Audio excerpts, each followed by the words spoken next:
We can't have a robust system without having a strategy, without having a plan to be able to ensure the effective implementation of this particular. And all of us will agree here in this platform that artificial intelligence is an emerging technology. It's an area that is very fundamental, and there is need basically for us to have a platform, to have a strategy to ensure we properly integrate this whole system, this whole process into our system. And that is the idea behind this whole strategy. How do we get this working? How do we get this implemented? In a couple of months, a couple of years from now, everything we do basically is going to be what? Artificial intelligence. And most people are already becoming challenged. Low self-esteem is already coming in for people that feel they can just download everything from there. It's all about me. I know we have an idea of teachers that, for those of you who can flash back to your university days where you have teachers come to class and just download materials for you from their head without reference to any material. I know most of us have difference for people like that, but we're looking at a situation where you don't need to stress yourself. You have the machine do it for you and all that. And this is where we're going to get into, because at the end of the day, AI will practically take over everything.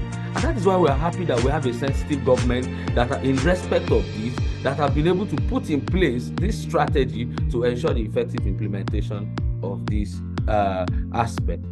So it's no longer news that we are in a technology-intensive era.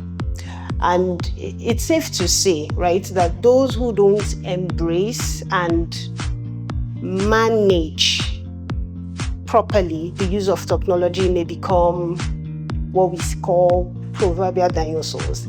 Now, I'm emphasizing the word manage its use properly, right? Because it's important that in the adoption of technology or in the use of technology, in order to be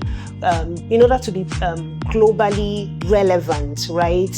And to be able to compete globally, or to be able to compete with the global north, it's important that we really embrace technology. But it's also important that in embracing technology, in embracing digitalization, right? Even in governance, that we manage it properly, right?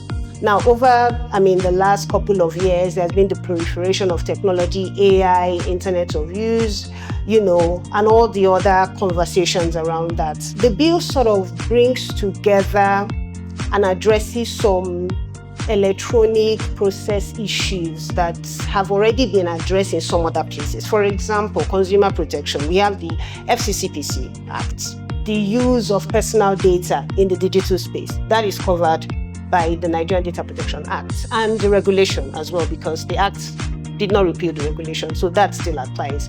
For the validity of electronic e-signatures, the Cyber Crime Act covers that, right? So what this bill is looking at is to bring all these things in one place and then make some other additional provision.